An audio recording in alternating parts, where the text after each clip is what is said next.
మాజీ ఎమ్మెల్సీ కొండమురళి క్రమశిక్షణ కమిటీ ముందుకు వచ్చి తప్పుడు ప్రచారం ఇవ్వడం జరిగింది. అసలు పిలిచింది క్రమశిక్షణ కమిటీ అధ్యక్షులు గౌరవనీయులు మల్లి రవి గారు పిలిచి వరంగల్ జిల్లా సంబంధించిన ప్రజాప్రతినిధులు జిల్లా నాయకులు ఇచ్చిన వినతి పైన వివరణ ఏమైనా కోరడానికి వారికి షోకాస్ నోటు కూడా ఇవ్వడం జరిగింది. కానీ వాళ్ళు ఏం చెప్తున్నారు, ప్రెస్ మీడియాకి వచ్చి నన్ను ఎవ్వరు విలువలేదు, నేనే గాంధీ భవన్కి వచ్చాను, నేనే గాంధీ భవన్కి వచ్చి వివరణ ఇస్తున్నానని చెప్పాడు. అంటే క్రమశిక్షణ పార్టీ అంటే దానిపైన కూడా అవిశ్వాసం లేని వ్యక్తి అతను. అంతేకాదు ఈనాడు కొండమురళి పార్టీలు మారి అంటే అందరినీ. కానీ ఈ జిల్లాలో అన్ని పార్టీలు మారి ఏకైక వ్యక్తికి కొండ దంపతులు చెప్పక తప్పదు. వాళ్ళకి రాజకీయ భిక్ష పెట్టింది టీడీపీ పార్టీ. వారు ఊరికే మళ్ళా దయాకరం ఉంటాడు. యాక దయాకర్ పక్క శిష్యుడే, అవునా కదా? ఆయన అడిగాను ఒకసారి, సంఘం మండలి కదా ఆయన సంఘం మండలి కదా. ఇలాంటి వ్యక్తి మరి 30 సంవత్సరాలు ఈ పార్టీ జిల్లాలో కాంగ్రెస్ పార్టీ బ్రతికిచ్చినంటాడు, కాపాడినంటాడు. ఎప్పుడు పార్టీలు ఉన్నాయా? టీడీపీ నుంచి కాంగ్రెస్కి వచ్చావా? కాంగ్రెస్ వైఎస్ఆర్సీపీ పోయినావా? వైఎస్ఆర్సీపీలో మళ్ళీ బై ఎలక్షన్లో పోటీ చేశారు పరకాల్లో. దాని తర్వాత మళ్ళీ ఏంటైతే కాంగ్రెస్కి వచ్చావా? మన కాంగ్రెస్ నుంచి మళ్ళీ టీఆర్ఎస్ పోయినావా? టీఆర్ఎస్ పార్టీలో కూడా మన కాంగ్రెస్ పరకాల నుంచి పోటీ చేసి ధర్మాడి కింద ఎన్ని లక్షలు 2,000 ఓట్లు, 47,000 ఓట్లతో ఓడిపోయాను. 47,000 ఓట్లు ఓడిపోయాను. నాకు ఓటమి లేదంటావా నాయన? కరెక్టే. నువ్వు స్వయంగా సంఘంలో జడ్పీటీస్గా పోటీ చేశావు. అది ఎప్పుడు? 201లో సంఘం పండుగలో. అప్పుడు ఘోరంగా ఓడిపోయాను. ఒక స్థానిక సంస్థలో నేను సొంత మండలం అది, అక్కడ ఓడిపోయావు. నాకు ఓటమి లేదు. వరంగల్ జిల్లాలో ఉన్న నాయకులంతా నేను గెలిపించిన, నా సహకారం ఉంది అంటే నీ సహకారం ఎక్కడైతే నీకే అది బలం లేదు. వడదరపేట పక్కన నాగరాజు గెలుపుకు నేనే అంటాడు, ఇటు పక్కన పరకాల ఎమ్మెల్యే రేవూరి పెద్దలు ప్రకాష్ రెడ్డి గారు నేనే గెలిపించిన అంటాడు, ఎక్కడ భూపాలి గెలిపి సత్యన నేనే గెలిపించిన అంటాడు, దోనకలు అమ్మ ఇంత పెద్ద దేశానికే పెద్ద నాయకులు నువ్వు పార్టీ పెట్టిన ఆయన. నీ దమ్ము ధైర్యం తెలుస్తుంది. ఎంపీ ఎలక్షన్లో స్వయంగా మంత్రి ఉంటావు. నీకు వచ్చిన 9,000 7,000 పట్టుకుంటే మైనస్ ఎంత అయింది? ఇంకా ఉమ్మడి వరంగల్ జిల్లాలో అత్యధిక మైనస్ బీజేపీకి లీడ్ వచ్చింది. ఒకే సీట్, అదే సీటు. నువ్వు థర్డ్ సెకండ్ టీఆర్ఎస్. ఇంత ఘోరంగా ఓడిపోయి ఘోరంగా చేసి నువ్వు మళ్ళీ కాంగ్రెస్ పార్టీ అంటావు. కాంగ్రెస్ పార్టీ చేసి వెలిగింది అసలు. ఏ పార్టీ ఉంటే ఆ పార్టీ 4 మాట తిట్టిరావరు తప్ప ఇంకేం లేదు. కాంగ్రెస్ పోయి సోనియా ఎన్ని రకాలు తిట్టినవు. తర్వాత మా జిల్లా కాంగ్రెస్ అధ్యక్షుడు స్వయంగా ఒకసారి మంచిగా మీడియా పెట్టి చూపెడితే లైవ్ పెడతారు మీ అందరికి. నీ బండారం బయట పెడతారు. కొండ దంపతులు బండారం బయటపడుతుంది. అంతేకాదు ఇక టీఆర్ఎస్ పార్టీ కేసీఆర్ గారు సిట్టింగ్ ఎమ్మెల్యే అందరికీ ఇచ్చి నీకు ఎందుకు ఇవ్వలేదు? అక్కడ కూడా తిట్టుడే, వాళ్ళ కులం పేరు పెట్టుకుని ఎక్కడ పోయినా కులాన్ని తిడతాడు. వెలుమ పార్టీ అంటే వెలుమ దొరవాళ్ళ పార్టీ అంటారు. రెడ్డి పెట్టు. రాజశేఖర్ ఏ కులమయ్యా? రాజశేఖర్ ఏ కులం? రెడ్డి కదా? నీ కాపా? నీ పద్మశాల? కేసీఆర్ వెనుమ కదా? నీ కులం ఏ కులం అయినది? అక్కడ ఆయన తిడతావు, ఇక్కడ ఈయన తిడతావు. ఎవరుంటే వాళ్ళు తిడతారు. ఇప్పుడు వరంగల్ జిల్లాలో ఉన్న అన్ని కులాలు అన్ని మతాలకు సంబంధించిన Congress party, secular party Congress party. అందరి సంబంధించిన స్థానం కలిపే పార్టీ. ఒక సామాన్య కార్యకర్త ఈ స్థాయికి ఎదగలిగిన, ఓ సామాన్య ఉద్యోగం తెచ్చి ఇవాళ స్థాయి కాంగ్రెస్ పార్టీ తర్వాత ప్రజాభిమాన పార్టీ విశ్వాసం ఇవాళ ఎమ్మెల్యే కాగలిగిండు నాగరాజు గారు. అంటే నీ బలం అది. అని వ్యక్తిత్వం, ఆయన వ్యక్తిత్వం లేదా నాగరాజు అనే వ్యక్తికి? కడివశ్రీ వ్యక్తిత్వం లేదా? రేవూరి ప్రకాశ్ వ్యతిరేక ఇవాళ కొత్తగా ఎలక్షన్ పోటీ చేయాలిగా ప్రకాష్ రెడ్డి శ్రీహరి గారు కూడా. ఆయన రాజేంద్ర గారు యువజన కాంగ్రెస్ స్థాయికి ఎదిగాడు అబ్బాయి. అంటే ఆయన పార్టీ విడకుండా పనిచేసి ఇంకా నేను ఒకసారి పార్టీ వీటి మళ్ళీ ఇటుకు వచ్చిన. కానీ మా జిల్లా కాంగ్రెస్ సన్నో గారు కానీ రాజేంద్ర గారు ఇదే పార్టీలో పట్టుకున్నారు. వాళ్ళు ఇక పక్కన వెంకన్న గారు కోఆపరేటివ్ మనది కూడా చైర్మన్ గారు ఇలా పట్టే పట్టుకుని ఇలా కులాలు ఎందుకు మతాలు ఎందుకు అదే ఇన్ని రకాల మాట్లాడే వ్యక్తికి క్రమశిక్షణ సంఘం పైన కూడా విశ్వాసం లేని వ్యక్తి అని మీకు తెలుసు, నాకు తెలుసు. కానీ చెప్పేసుకుంటాను నేను. వాళ్ళ నైజం అండి. అంతేకాకుండా ముఖ్యంగా మాకు రాజకీయ గురువు పక్కన మా సోదరుడు సురేఖ కానీ మా సోదరుడు వరదరాజ కానీ నాకు కానీ ఇక రియల్గా సురేందర్ రెడ్డి దోరారెడ్డి కోసం అంటారు. ఒక సామాన్య రజకుని, ఒక సామైన రెడ్డి నాయక్, ట్రైబల్, కోడ వీరయ్య, ఏం కులం అనేది కోయ, వీళ్ళందరూ మమ్మల్ని పెంచాడు. అతను పెంచి పోషించి ఉగ్గుపాలతో పోచి పెంచించిన వ్యక్తి సురేందర్ రెడ్డి గారు మహానాయకుడు. ఆయన ఎన్నిసార్లు పోటీ చేసిండు? 4 సార్లు ఎమ్మెల్యేగా, 4 సార్లు పార్లమెంట్ సభ్యులుగా. ఆయన కాట ఆయన ఏదో డీలిమిటేషన్లో సురేందర్ రెడ్డి గారు టికెట్ కట్ చేసి కానీ రామసాని సురేందర్ రెడ్డి గారు కొడుకు ఈ అంకుడైనా శ్రీనివాసరెడ్డికి జిల్లా ఇన్ఛార్జ్ మంత్రి గారు శ్రీనివాసరెడ్డి గారు. అసలు శ్రీనివాసరెడ్డి రాజకీయాలకు ఎప్పుడు వచ్చిండు? నువ్వెప్పుడు రాజకీయాలకు వచ్చావు? సురేందర్ రెడ్డి గారు రాజకీయాలు ఉన్నాడు, నువ్వు పుట్టినా నేను పుట్టినా? సురేందర్ రెడ్డి గారు 96లో 96లో కంటెస్ట్ చేశారు. టీడీపీ నుంచి చంద్రలాల్ చేతిలో ఓడిపోయారు. 96 నుంచి 20 రాజకీయాలకు దూరంగా ఉన్న వ్యక్తి. దూరంగా ఉన్నాడు. మాలోంటి వారికి మాకు అవసరం వచ్చినప్పుడు మాకు రాజకీయ గురువు కాక ఇక్కడ అవసరం అంటే మాకు వారి బ్లెస్సింగ్తో గుడి చేస్తూ మాకు సపోర్ట్ చేస్తాం. అంతేగాని నువ్వెంత, నీ బిసాజ్ ఎంత? 12 సంవత్సరాల దూరం ఉండవు. డీలిమిట్ చేసుకో. ఎప్పుడు ఓడిపోయిండు సురేందర్ రెడ్డి గారు? ఎప్పుడు డీలిమిట్ వచ్చింది? 12 సంవత్సరాల తర్వాత డీలిమిట్ వచ్చింది. అంటే సురేందర్ రెడ్డి గారు ఎన్నికల్లో టికెట్ ఇవ్వనందుకు నేను ఏందండి అసలు భయపెట్టేసి ఈ సంగతి? ఇక్కడ నేను ఎక్కడికి వస్తున్నాడు? మేమందరం ఎక్కడ ఉన్నాం? అసలు నేను డీసీ అధ్యక్షుడు ఆ రోజు. సురేందర్ రెడ్డి గారు మేము అందరం అప్పుడు ఉంటాయి, ఎంపీ ఉంటాయి. తర్వాత పోయినాక మేము ఖాళీ ఉన్నాం. సురేందర్ రెడ్డి గారు బ్లెస్సింగ్స్తో మేము పనిచేస్తాం.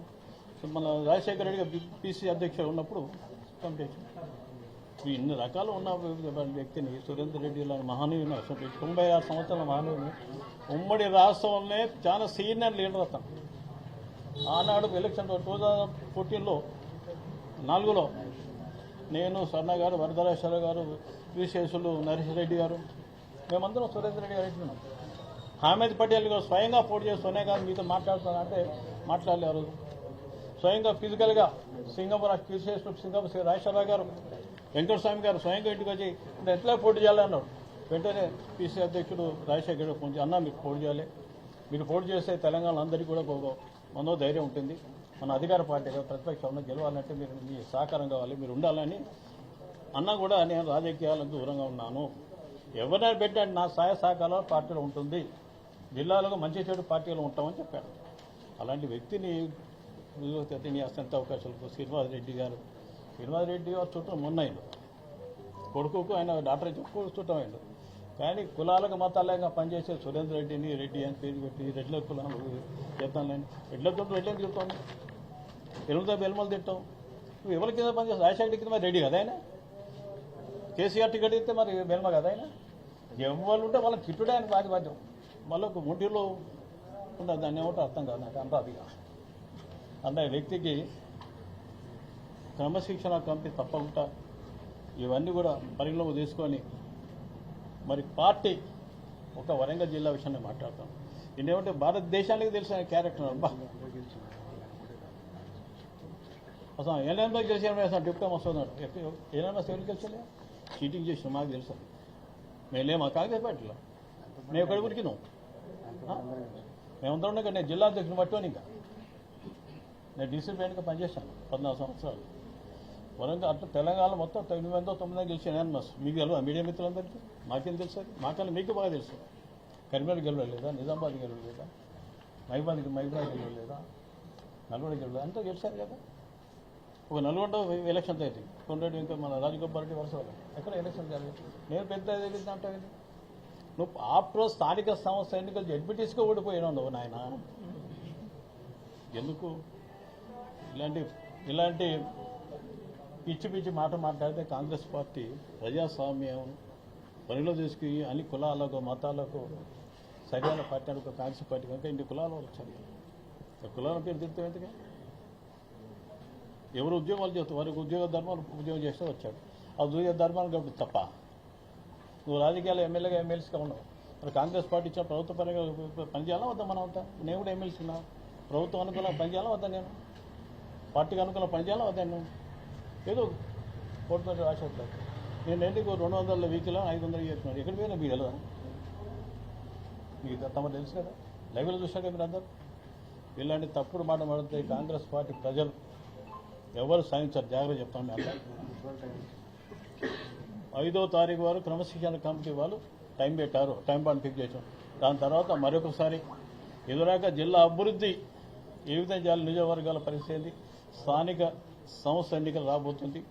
మొన్న హైకోర్టు ఇచ్చిన జడ్జిమెంట్ ప్రకారంగా ప్రభుత్వం పార్టీ కూడా మాకు గైడ్లైన్స్ ఇస్తుంది.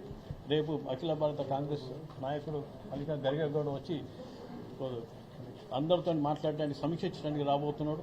అందుకు ఇది మొత్తం అన్ని గ్రామ స్థాయిలో పార్టీని ప్రజాశిక్షణ చేసి గ్రామ స్థాయిలో పార్టీ ప్రశ్న చేసి స్థానిక సంస్థల్లో కాంగ్రెస్ పార్టీ విజయడంగా మొదలైన ఆలోచనతో కూడా మా జిల్లా సంబంధించిన నాయకులు అందరూ కూర్చొని మాట్లాడి రాని వాళ్ళ ఇద్దరు జిల్లా మా ఎమ్మెల్యేలతో స్థానిక కొంతమంది ఇంపార్టెంట్ పర్సన్స్ కూడా మా డీసీసీ ప్రెసిడెంట్ గారు రాజేందర్ గారు, డీసీ అధ్యక్షుడు రవి సన్నా గారు కూడా ఫోన్లో కూడా పర్సనల్గా మాట్లాడడం జరిగింది. 5వ తారీఖు దాకా వెయిట్ చేస్తాం. తప్పనిసరిగా ఎవరు తప్పు చేస్తే కఠిన శిక్షలు ఉంటాయని విశ్వసించేవాళ్ళం మేమందరం.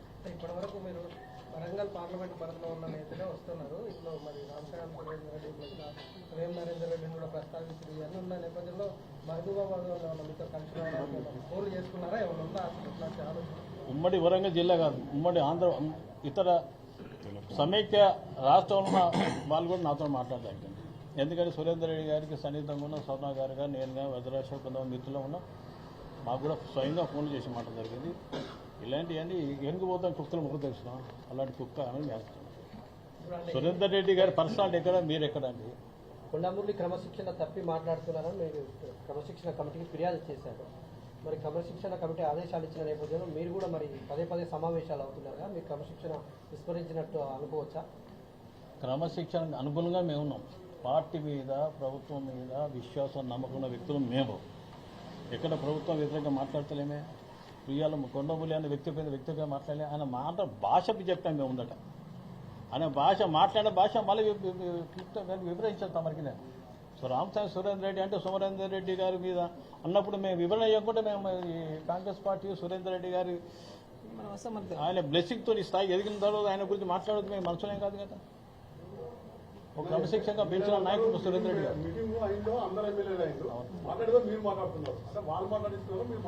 నేను మాట్లాడుతున్నా, స్వర్ణ మాట్లాడుతుంది, నాగరాజు గారు స్వయంగా మాట్లాడుతాడు, వెంకట స్వయంగా మాట్లాడుతాను.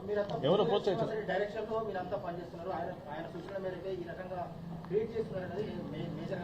ఒక మాట వింటారా, ఎవరి డైరెక్షన్ పని పార్టీ డైరెక్షన్ పనిచేస్తుంది అంత. పార్టీ అనుకూలంగా పార్టీ క్రమశిక్షణలో ఒక అది అందరికీ శాసనం, అందరికీ దాన్ని దాటా మేము వాళ్ళ యొక్క గంటకో మాట పూటకో మాట ఏ పార్టీ ఆ పార్టీ పొగిడి మళ్ళీ వెంటనే జై అని అన్నాడు, డౌన్ బృందాబాద్ బూతులు తింటాడు. మాకు అలవాట్లేదు, మా నాయకుడు మా బ్లడ్లో లేదు. ఇప్పుడు నేను టీఆర్ఎస్ జరిగి నేను సోనియా గాంధీ కాంగ్రెస్ తిట్టాను. ఎక్కడ మీకు తెలుసు కదా, ఇక్కడ కాంగ్రెస్ చేయను, ఎక్కడ కేసీఆర్ పార్టీ ఏమన్నా ఇక్కడ మాట్లాడిన ఎక్కడ కల్చర్ కాదు అది, మేము అట్లా పెరగలేదు. కానీ అలాంటి కల్చర్ అవుతుంది. కల్చర్ తీసుకొస్తారు మీ ముందు పట్టకపోతే మరి ఏం పట్టించుకోవాలంటారు కదా. మొన్న కూడా అడియన్స్ గారి కాంగ్రెస్ లో చేరిన తర్వాతనే టీడీపీ లాంటి సంస్కృతి కొట్లాటలు స్టార్ట్ అయినాయని ఆయన మీద పదే ఎక్కడ స్పందించలేదు. మీతోటే మాట్లాడతాం.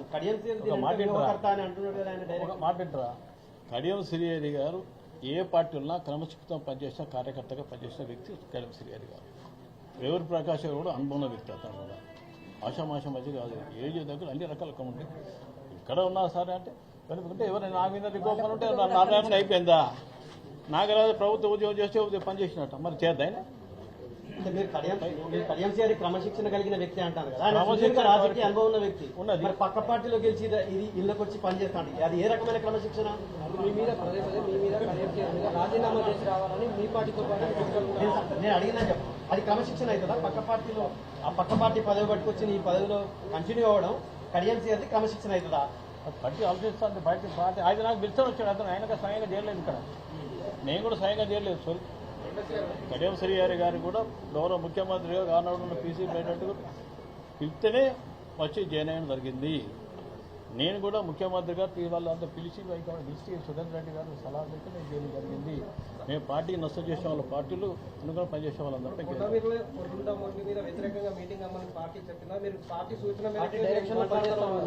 లేదు. పార్టీ సూచన పాటిస్తానుగా మా అభిప్రాయం.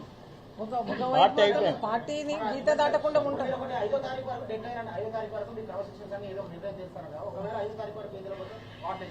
చూస్తారుగా మీరు, వాళ్ళ కోట్లో ఉంది.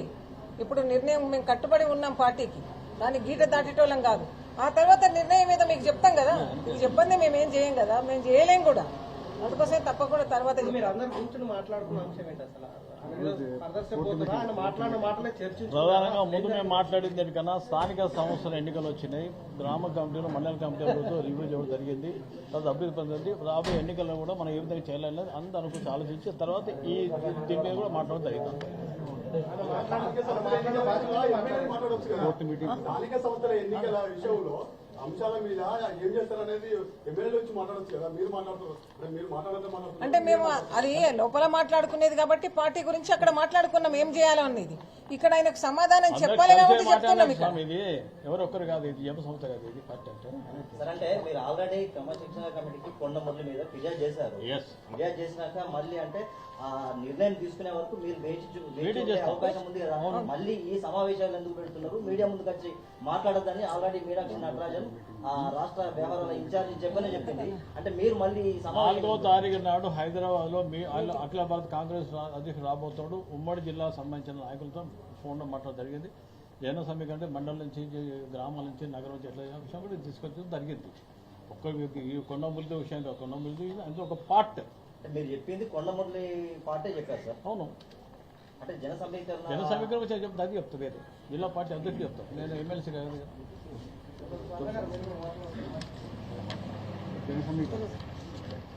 ఇవాళ రేపు 4వ తారీఖు నాడు మన ఖార్గే గారు వస్తున్నారు కాబట్టి దానికి జరిగే కార్యక్రమాన్ని ఎట్లా చేయాలి, కార్యకర్తలను ఎట్లా తీసుకుపోవాలనేది ఇప్పటి వరకు కూడా చర్చించడం జరిగింది. తప్పకుండా కూడా ఆ సభ సక్సెస్ చేయడానికి మేము జన సమీకరణను చేద్దామని ఒక నిర్ణయం జరిగింది. ఆ నిర్ణయం ప్రకారమే అందరం కలిసి కూడా పోవడం జరుగుతుంది. దాంట్లో కుండెడు పాలల్లో ఒక్క ఉప్పురవ్వ వేసినట్టు పార్టీ అంతా కూడా క్రమశిక్షణతో ఉంటే కొండమురళి అనేటోడు ఒక్కడుండి అందరినీ కూడా వేలెత్తి చూపడం అనేది ఎంతవరకు సమంజసము అని ఆలోచించినాం. తప్పకుండా ఆలోచించాల్సిన అవసరం వస్తుంది కదా.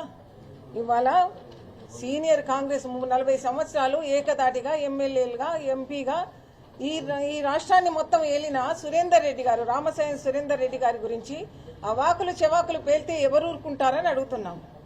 ఇదే ఈయన నాకు తెలిసినప్పుడు అంటే మా సారయ్య గారు, వరదరాజేశ్వరరావు గారు ఇద్దరు కూడా కాంగ్రెస్ పార్టీలో ఒక హవా నడుస్తున్న సమయంలో ఆ టైంలో కొండమురళి గారు వచ్చి నన్ను కాంగ్రెస్ పార్టీలో జాయిన్ చేసుకోవాలంటే ఆయనకు ఒక మారుతి వ్యాన్ ఉండి, ఆయన గుర్తున్నదో లేదో నాకైతే తెలియదు కానీ నేనైతే చూసిన ఒక వ్యాన్లో తీసుకెళ్లి సురేందర్ రెడ్డి గారి దగ్గరికి తీసుకుపోతే వారు జాయిన్ చేయించడం జరిగింది. అదే కాకుండా ఒకసారి తనకు ఇబ్బందికరమైన పరిస్థితిలో నేను చస్తానా బతుకుతానా అనే సమయంలో సురేందర్ రెడ్డి గారి దగ్గరికి పోయి బ్రతిమాలుకుంటే డీజీపీ గారి దగ్గరికి పోయి ఆయనకు గన్మెన్లను ఇప్పించడం జరిగింది. అంటే ఎవరు సాయం చేసింది కూడా గుర్తుండదా? ప్రాణభిక్ష పెట్టిన వాళ్ళది కూడా గుర్తుండదా?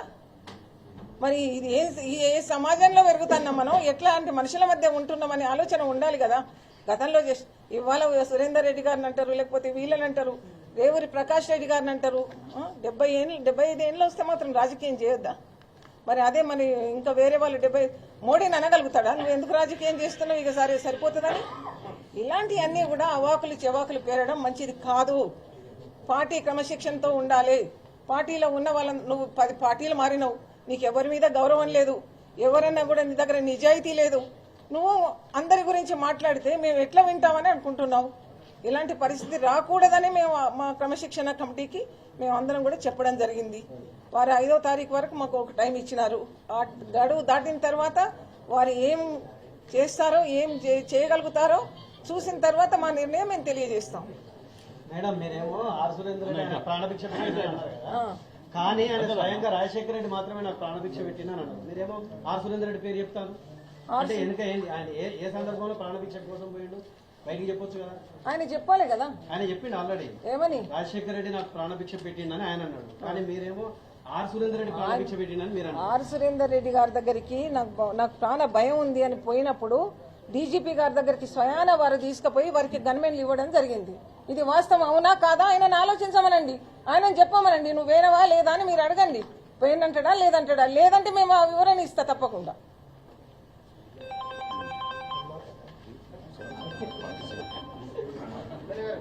మాట్లాడండి.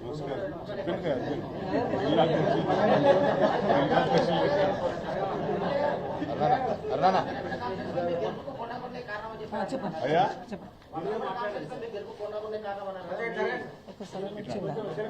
కొండమురళి గారు కారణమా నేను గెలిచిన దానికి? ఆయనే అన్నాడు. నేను ఇప్పుడే చెప్పాను కదా సోదర, వారి యొక్క కాన్స్టిట్యున్సీలో 9,000 మైనస్ ఉన్నారు, పార్టీని కాపాడమని ఎంపీ ఎలక్షన్లప్పుడు. కాబట్టి మా మీద కాదు సవారీ, వాళ్ళ కాన్స్టిట్యున్సీలో చేయమనండి సవారీ. We are not against him. వాళ్ళ కోసం మేమేం తప్పుడు మాట్లాడతలేము, తప్పుడు చేస్తలేము. వారు చేసే క్రమశిక్షణ రహితమైన పనులకే తప్ప ఎవరిని పడితే వారిని తీసుకుపోయి పోలీస్ స్టేషన్లో పెట్టి కొట్టేయడం తప్ప అని చెప్తున్నాం. సో ఇది ముఖ్యంగా దీనిపైన మేము మాట్లాడదలుచుకున్నాం. నా కాన్స్టిట్యున్సీలో జన్ను అనిల్ అని ఎలియాస్ చిట్టే అంటారు, అతన్ని అకారణంగా కొట్టించినందుకు నేను ఫిర్యాదు కూడా చేయడం జరిగింది. సో ఇలాంటి చర్యలు వద్దనేది మా ఉద్దేశం. మేము కార్యకర్తలను కాపాడుకోవాలి కాబట్టి కాపాడుకోవాల్సిన సమయం వచ్చినప్పుడు తప్పనిసరిగా కార్యకర్తల కోసం పనిచేస్తాం. అలాగే రేపు ఖర్గే గారు వస్తున్నారు కాబట్టి దానికి సంబంధించిన 2 జిల్లా అధ్యక్షులు ఏ విధంగా సమీకరించాలని చెప్పారు కాబట్టి ఈరోజు సమావేశం జరగడం జరిగింది. Thank you.